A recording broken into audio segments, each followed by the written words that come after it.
मला वाटतं मला बोलायची काही आवश्यकता नाही.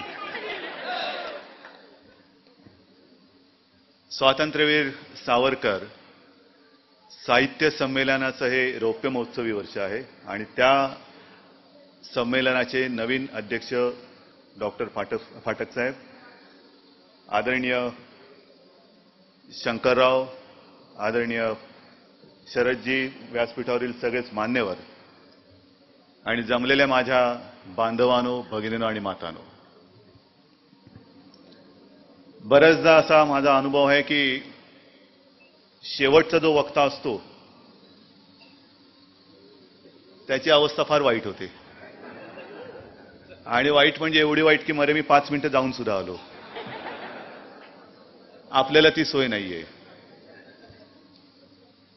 पण तरी पंचायत अशी होते की आधीच्या फलंदाजाने धावांचा डोंगर केल्यानंतर आपण टेल एंडरनी काय करायचं हा एक प्रश्न असतो. तरी सुद्धा मला एक अभिमान वाटतोय की या साहित्य संमेलनाचा उद्घाटक म्हणून आपण मला बोलवलं, हे फार मोठं माझं मी भाग्य समजतो. माझ्या आठवणीप्रमाणे किती वर्षापूर्वी अजय शिवसेना प्रमुखांच्या हस्ते उद्घाटन झालं होतं कोल्हापूरला, आणि त्यानंतर आज माझ्या हस्ते उद्घाटन होते. याला घराणेशाही म्हणा, घराण्याची परंपरा म्हणा, मला माहिती नाही. आहे ते आहे. घराण्याची एक परंपरा असते आणि ती परंपरा मी पुढे घेऊन जाणार. त्याच्यामध्ये कोणी विरोध करू दे, काही करू दे, मी कोणाची पर्वा करणार नाही. जो भगवा माझ्या खांद्यावरती आलेला आहे तो भगवा मी डौलाने फडकवणार म्हणजे फडकवणार. आणि आपणा सगळ्यांचे आशीर्वाद लाभल्यानंतर यशाची व्याख्या मी तुम्हाला 2014 साली दाखवतो. मला वाटतं यशाची व्याख्या तीच आहे की ज्या वेळेला सगळे संपूर्ण माता, भगिनी, बांधव एकत्रित येऊन जी आपली भावना व्यक्त करून जो परिणाम साधतात ते यश, आणि ते मी तुम्हाला 2014 साली दाखवणार. आणि सरकार आल्यानंतर पहिलं वचन मी आज तुम्हाला देतोय की या सावरकरांच्या जन्मभूमीमध्ये मी त्यांचं असं स्मारक उभारून दाखवीन की जगातले पर्यटक सगळे इकडे येऊन त्यांच्यासमोर ते नतमस्तक झाले पाहिजे.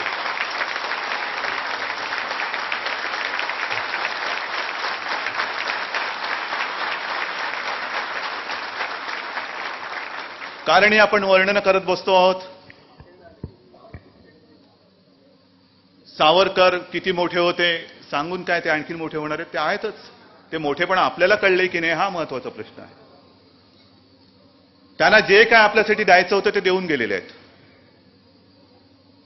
मी प्रामाणिकपणाने सांगतो, मी काही सावरकरांचं साहित्य फार मोठ्या प्रमाणावरती वाचलेलं नाही. शाळेमध्ये असताना माझी जन्मठेप वाचलं होतं. त्याच्यानंतर 6 सोनेरी पाने वाचायचा प्रयत्न केला. पुन्हा एकदा गेल्या महिन्यामध्ये पुस्तक आणलं आणि वाचायचा प्रयत्न केला, पण मी वाचू शकलो नाही. त्याचं कारण त्यांनी त्याच्यात जे काही सगळं वर्णन लिहिलेलं आहे, म्लेच्छांनी आपल्या हिंदूंवरती त्यावेळेला कसे अत्याचार केले, काय काय भोग आपल्याला भोगावे लागले, हे खरं म्हणजे वाचवत सुद्धा नाही, अजिबात वाचवत नाही. आणि मी ते बंद करून ठेवलं पुस्तक. माझी जन्मठेप सुद्धा हे वाचल्यानंतर काय त्या माणसाने हाल अपेष्टा भोगलेल्या आहेत. आपल्यापैकी अनेकांनी ते वाचलं असणारच, वाचलेलं आहे, म्हणून पुन्हा मला काही सांगण्याची आवश्यकता नाही. पण काही वेळेला असं वाटतं की ते ज्यांनी वाचलं असेल किंवा वाचलं नसेल, किंबहुना ज्यांना सावरकरांचा आदरच करायचा नसेल, अशी जी काही आपल्याकडे लोक आहेत, त्या लोकांना सावरकरांनी तुरुंगात जे काय अन्न खाल्लं 27 वर्ष आणि जे काय भोग भोगले ते एक दिवस तरी भोगायला लागले पाहिजे. एक दिवस तरी त्यांना भोगायला लावले पाहिजे. आम्ही आहोत ना, सावरकर अभिमानी आहोत. मी राजकारणातला माणूस, आणि सर्वसाधारणतः अशी प्रथा असते की असा काही कार्यक्रम असला की एक वाक्य बोलून टाकायचं की आज खरं देशाला सावरकरांच्या विचाराची गरज आहे. का तुम्ही टाळ्या वाजवता आणि उद्या तेवढे छापून येतं की माझं भाषण संपलं. पण सावरकरांचे विचार काय हे मला कळलेत का? जे सावरकरांनी लिहून ठेवलेलं आहे की मी मारलेली उडी, ज्याचं वर्णन तुम्ही जे केलं शरदजी, त्या मार्सलिसच्या बंदरामध्ये मारलेली उडी ती विसरला तरी चालेल, पण मी जो विचार दिलेला आहे तो विसरू देऊ नका. तो विचार नेहमी लक्षात ठेवा. तो त्या उडीपेक्षाही मोठा आहे. त्या उडीपेक्षाही मोठा, उडी मारून तो समुद्र त्याने पार केला, त्याही पेक्षा मोठा समुद्र ते विचार आपल्याला तारून नेतील एवढं सामर्थ्य त्या विचारामध्ये आहे. एवढं सामर्थ्य आहे. शंकरराव, आपण सुद्धा विचार मांडलेले आहात. त्यावेळेला कसं एक एक लहान लहान मुलांनी बलिदान केलेलं आहे. मी विचार करत होतो की तेव्हाचा आपला देश, आत्ताचा आपला देश, खुदिराम बोस सुद्धा विसरता येणार नाही. 17व्या वर्षी फाशी गेला आणि ज्या दिवशी त्याला फाशीची शिक्षा सुनावली गेली त्या क्षणापासून तो जो हसत होता तो फासावर जाईपर्यंत हसत होता. आणि त्याची आई ज्या वेळेला त्याला भेटायला तुरुंगात गेली तेव्हा त्याने आईला सांगितले की आई, दुःख नको करूस. 9 महिने 9 दिवसानंतर मी पुन्हा जन्माला येतो मावशीच्या पोटी. तू काळजी करू नकोस. पण त्यावेळेला तू ओळखशील कसा? तर एकच लक्षात घे, ते जे काही नवीन बाळ असेल जन्माला आलेलं त्याच्या मानेवरची खूण बघ, आणि ती खूण बघ आणि ओळख की तुझा खुदिराम परत आलेला आहे. ती खूण, आता मी चाललो ना फाशी, त्या फाशीच्या दोराची ती खूण असेल ती बघ आणि ओळख तुझा खुदिराम परत आलेला आहे. आणि मग पाठक साहेब, आपण जे बोललात, ट्युशन बद्दल बोलला, इंट्युएशन बद्दल बोललात, आपल्याकडे सध्या कन्फ्युजनच आहे, नुसतं कन्फ्युजन आहे. 16व्या वर्षी ज्ञानेश्वरांनी ज्ञानेश्वरी लिहिली. 16व्या वर्षी शिवाजी महाराजांनी तोरणा जिंकला. सावरकरांनी 14व्या-15व्या वर्षी देवीसमोर शपथ घेतली. खुदिराम बोस 17व्या वर्षी फाशी गेला. आणि आज आपल्या देशात चर्चा चालू आहे 16वं वर्ष हे शरीर संबंधाला परवानगी द्यायची की नाही. काय, कोणत्या दिशेने घेऊन चालवत आपण देश? आणि आता विचार करता करता मला एक आठवण आठवली. झाली असतील त्याला 10-15 वर्ष. एक सैन्यातला जबाबदार अधिकारी मला भेटायला आला होता आणि मला भेटून त्यांनी चर्चा वगैरे केली. मला सांगितलं मला काहीतरी करायचंय. म्हटलं ठीक आहे, करा. काय करू शकतो? म्हटलं एक काम करा, तुम्ही आमच्या युवकांना शिक्षण द्या, प्रशिक्षण द्या. जे अतिरेकी येतात त्यांच्यासाठी लढायचं असेल तर त्यांना प्रशिक्षण दिलं पाहिजे. आणि मला त्यांनी सांगितलं की ठीक आहे, काय वर्षाची तुम्ही मुलं पाठवणार? मी आता असा प्रश्न, मला काय माहिती ही चर्चा अशी होईल. मी त्यांना सांगितलं 16, 17, 18 या वयाची मुलं तुम्हाला देईन. तुला नाही जमणार. का? ते म्हणाले अतिरेकी कसा घडतो? एक साधारण 8-9 वर्षाच्या मुलाला ही मंडळी ताब्यात घेतात, त्याचं पूर्ण ब्रेन वॉश करतात. ब्रेन वॉश करता करता त्याला शारीरिक शिक्षण देतात.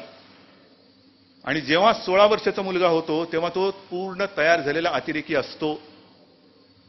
मग 16 वर्षाचा तिकडनं येणारा अतिरेकी आणि त्याच्या त्यावेळेला शरीर सुखाची परवानगी मिळालेला आपला पोरगा, काय लढत होणार? कोणत्या, खरंच म्हणजे काय आपण देश देश देश म्हणजे मला असं वाटतं की सावरकरांचा प्राण अंदमानपेक्षा आत्ता तळमळत असेल. खरा आता तळमळत असेल की अरे मी काय, कोणासाठी मी हे सगळं भोगलं आणि काय नालायक नाकर्ते करंटी माणसं त्या हिंदुस्थानाच्या गादीवरती बसलेली आहे. कोणासाठी केलं मी हे सगळं? आता सुद्धा मी येताना शिवकालीन शस्त्रास्त्र यांचं प्रदर्शन पाहिलं. मी खरं 3ऱ्यांदा-4थ्यांदा बघितलं असेल. मग फोटो काढताना माझ्या हातामध्ये एक शस्त्र दिलं. अक्षरशः माझ्या अंगावरती रोमांच उभे राहिले आणि मनात विचार आला की हे शस्त्र मी हातामध्ये घेतलेलं आहे फोटोसाठी. या शस्त्राने किती मोगलांना कंठस्थान घातलं असेल, किती मोगलांना यांनी वरती पाठवलं असेल. आणि पाहता पाहता मागे सुद्धा मी बघितलं होतं वाघनखं सुद्धा आहेत. वाघनखं बघितल्यावरती आपल्याला साहजिकच आहे अफजल खानाचा कोथळा डोळ्यासमोर येतो. जी हिंसा हिंसा म्हणतो ना ती हीच हिंसा, विधायक हिंसा. जो माझ्या स्वराज्यावरती चालून आला त्याचा कोथळा मी बाहेर काढणार म्हणजे काढणारच. ही हिंसा नाही, ही विधायक हिंसा आहे आणि ती केलीच पाहिजे. हा आतंकवाद नाही, तर हे मी माझ्या रक्षणासाठी केलेलं काम आहे. आणि मग ती वाघनखं बघत असताना पुन्हा एकदा माझ्या डोक्यात विचार आला. तो संपूर्ण काळ आठवला. अफजल खान येऊन बसलेला आहे प्रतापगडाच्या पायथ्याशी. शिवाजी महाराज निघालेले आहेत, जिजामाता त्यांना ओवाळतायत. आणि ओवाळताना जर का जिजामातेनी बाळा तुला काही कोणाची नजर लागू नये म्हणून गळ्यात वाघनख घातलं असतं तर काय झालं असतं? वाघनखाला तेव्हाच अर्थ येतो ते गळ्यात घालून नाही. त्या वाघनखाच्या पाठी जेव्हा वाघ असतो तेव्हा ती नखं जिवंत असतात, नाहीतर निर्जीव नखाला काय कोणाची नखं असतात? हल्ली ब्युटी पार्लरमध्ये जाऊन कोणी नखं वाढू शकतात म्हणून त्या नखाला काय किंमत येते? पण ही वाघ नखं ही अशी वाघ नखं पाहिजेत. आणि जे तुम्ही म्हणालात ना की एस एम जोशींना जे सावरकर म्हणाले होते, अजून मला वाटतं आपल्याला कळलेलेच नाहीत सावरकर, अजूनही कळलेले नाहीत. तेव्हा सावरकर बोलले होते की जोपर्यंत या देशातला हिंदू संघटित होऊन बलवान होत नाही तोपर्यंत आपल्याच देशात आणखीन पाकिस्तान होण्याचा धोका आहे. हिंदू संघटित कधी होणार आणि का हिंदूने संघटित व्हायचं नाही? आजचा जो विषय आहे जो संपूर्ण चाललेला आहे, मी केलं त्या दिवशी अमरावतीच्या सभा असताना मी असं म्हटलं त्या अजमेर शरीफचे जे दिवाण आहेत त्यांना भारतरत्न द्या. का? कारण दोन उदाहरणं देतो, तुम्ही एक कोणतं तरी स्वीकारा. एक तर मी म्हटलेले की ओवेसीला हाकलून द्या इकडनं. खरं म्हणजे त्याला काय बोलायचं, त्याला फासावरतीच लटकवलं पाहिजे. पण एक तर त्याला हाकलून द्या, नाहीतर अजमेर शरीफच्या त्या दिवाणाला भारतरत्न द्या. कारण त्यांनी दाखवून दिलेलं आहे की जर मला या देशामध्ये राहायचं असेल तर देशाची निष्ठा ही पाकिस्तानपेक्षा माझी या भारतावरती निष्ठा जास्त आहे, हे त्यांनी दाखवून दिलेलं आहे. आणि ओवेसी जे बोललेला आहे, ओवेसी असं नाही बोलला की आम्हाला 15 मिनिटं द्या मी मराठी माणसानं संपवून टाकतो. ओवेसी असं नाही बोललेला मला 15 मिनिटं द्या मी गुजरात्यानं संपवतो, मी मारवाड्यानं संपवतो, मी शिखानं संपवतो, मी बंगाल्यानं संपवतो, असं नाही. तो म्हणाला आम्हाला 15 मिनिटं द्या आम्ही हिंदूंना संपवतो. हिंदू हिंदू हिंदू आहात का जिवंत? आहात का जिवंत? हा हिंदू कधी एकत्रित होणार? आम्हाला कोणाही वरती अत्याचार होण्यासाठी एकत्रित व्हायचं नाही, आमची ताकद वाढवायची नाही, पण निदान आम्हाला आमच्या घरामध्ये हिंदुस्थानमध्ये आमच्याकडे कोणी वाकड्या डोळ्याने बघू नये म्हणून आम्ही जर का एकत्रित झालो आणि जर का बलवान होणार असू तर आम्हाला भीती कोणाची आणि कशासाठी कोणाची परवानगी पाहिजे? जे घडतंय ते फार विचित्र घडतंय. जे सावरकरांनी सांगितले की मी कदाचित या हिंदुत्वाची शेवटची आर्त आणि क्षीण किंकाळी असेल. नाही, माझं म्हणणं हिंदुत्वाची किंकाळी या देशात उमटणं शक्य नाही. हिंदुत्वाची उमटेल ती गर्जनाच उमटेल, किंकाळी उमटणं शक्य नाही, अजिबात नाही, आम्ही होऊ देणार नाही. आणि मग सरकार कसं असायला पाहिजे? आपल्या देशाच्या संसदेवरती ज्याने हल्ला केला त्याचा तो मास्टर माइंड जो होता अफजल गुरु, कसं बसं करत कितीतरी वर्षांनी पोसून जावयापेक्षा जास्त लाड पुरवून त्याला फाशी दिला. फाशी दिल्यानंतर काश्मीरमध्ये आगडोंब उसळला. पाकिस्तानच्या संसदेने एकमताने त्या फाशीचा निषेध केलेला, एकमताने. आणि अफजल गुरुला फाशी दिलं म्हणून जो हिंसाचार झाला त्याच्यात 5 जवान जे शहीद झाले त्यांच्या श्रद्धांजलीसाठी आमच्या संसदेमध्ये ना सभागृहाचा नेता हजर होता, ना सोनिया गांधी हजर होता, कोणी नव्हतं. आपलंच आम्ही बोलतोय, पुढे चाललोय आणि श्रद्धांजली वाहतोय. 1 गेला, 5 गेले, दिवसामागून दिवस जात आहेत आणि सैन्यामागून सैनिकामागून सैनिक चाललेले आहेत. 5 जवान शहीद झाले, आणखीन उद्या किती होतील मला माहिती नाही. 2 जणांची मस्तकं कापली तरी आम्ही शांत. म्हणून मी बोललो पंतप्रधान मनमोहन सिंगांना, हे काही राजकीय व्यासपीठ नाहीये, पण विषय सगळा देशाशी संबंधित आहे म्हणून बोलावं लागतंय. आणि मी आहे ना, विरोधी पक्षात आहे. कशासाठी विरोधी पक्षात आहे? काय आमचा विरोध तुम्हाला? कशासाठी विरोध आहे? आमच्याच देशामध्ये जर हिंदूंना तुम्ही आतंकवादी समजणार असाल आणि पाकिस्तानी आपल्या देशात अतिरेकी घुसवतोय तरी सुद्धा पाकिस्तान बरोबर हात मिळवणी करणार असाल तर आम्ही तुम्हाला विरोध नाही करायचं तर काय तुमच्या आरत्या ओवाळायच्या? आम्ही काय तुमच्या आरत्या ओवाळायच्या? आज सुद्धा जे 2 अतिरेकी मारले गेले, पुरावे सापडले की हे 2 अतिरेकी पाकिस्तानी होते. मला कळतच नाही, पुरावे सापडले. बरं, पुरावे काय सापडले? त्यांच्या खिशात मलमांच्या 2 ट्यूबा होत्या. आता कसलं मलम होतं? काय गजकरण्याचं मलम होतं? कशाला घेऊन मलम घेऊन आले होते? आणि शिंदे तरी कुठे लावणार आहेत मलम? कसलं मलम आहे ते? बरं, एवढं जर का तुम्हाला पुरावा सापडला, मग तो जो तुम्ही ओबामाचा वगैरे जे सांगितलं तसा कोणतरी आमच्या देशातला निघणार आहे की नाही? जर शिवसेना प्रमुखांच्या हातामध्ये या देशाची सत्ता, ते जे म्हणत होते की मला 24 तास या देशाचा पंतप्रधान बनवा, ते जर बनवले असते तर आज पाकिस्तान दिसला नसता. हे तुम्हाला मी समोर सांगतो.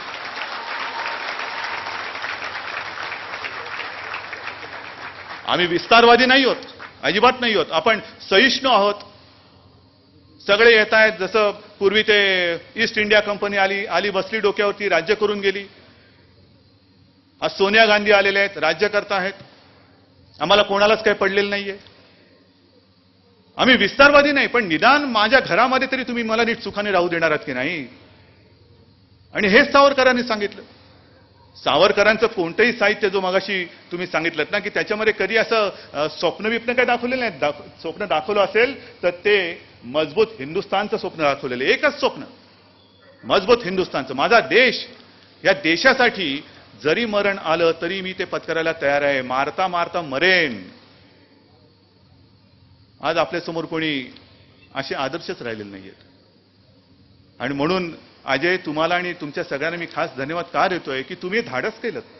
हे धाडस करतायत. सावरकरांचे विचार, हे ज्वलंत विचार निदान एवढ्या जणांतर ते पट्ट्यात येणे, एवढे तरी सावरकर निष्ठ आहेत. ह्याच्यावर कितीतरी संख्येने सावरकर निष्ठ आहेत, नक्की आहेत. पण नुसतं सरकारला शिव्या देऊन चालणार नाही. खरं अंदमानला त्यांनी त्यांचे जे काही आयुष्य काढलं, आज अंदमान एक टुरिस्ट सेंटर झालेलं आहे. लोक विचारतात अंदमानला जाऊन आलात का? अरे जायला पाहिजे. तिकडे काळे पाणी सोडून द्या, तिकडचं निळं पाणी बघून या.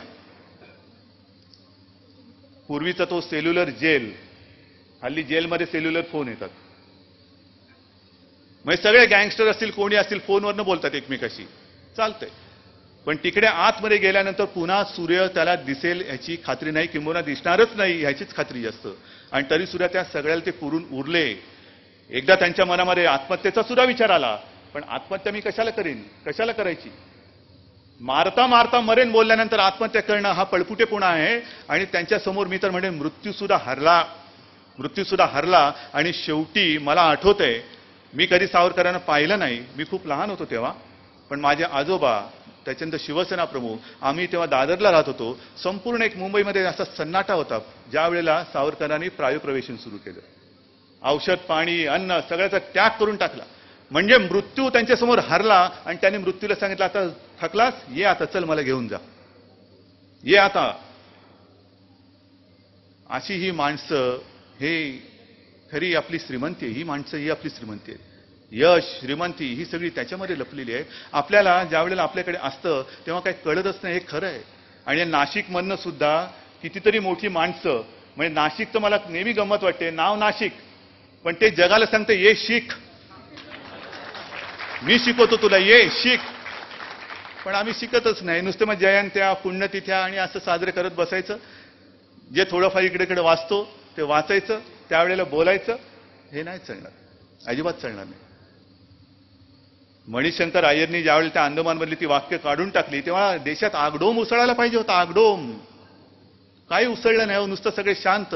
त्या मणिशंकरला आम्ही हॉटेलमधनं काढून बाहेर पळून लावला होता शिवसेनेने पळून लावला होता. स्वतः शिवसेना प्रमुख उतरले होते शिवतीर्थावरती आणि सगळ्यांच्या समोर, कारण त्या मणिशंकरलाच जोडे मारायचे होते, सापडला नाही.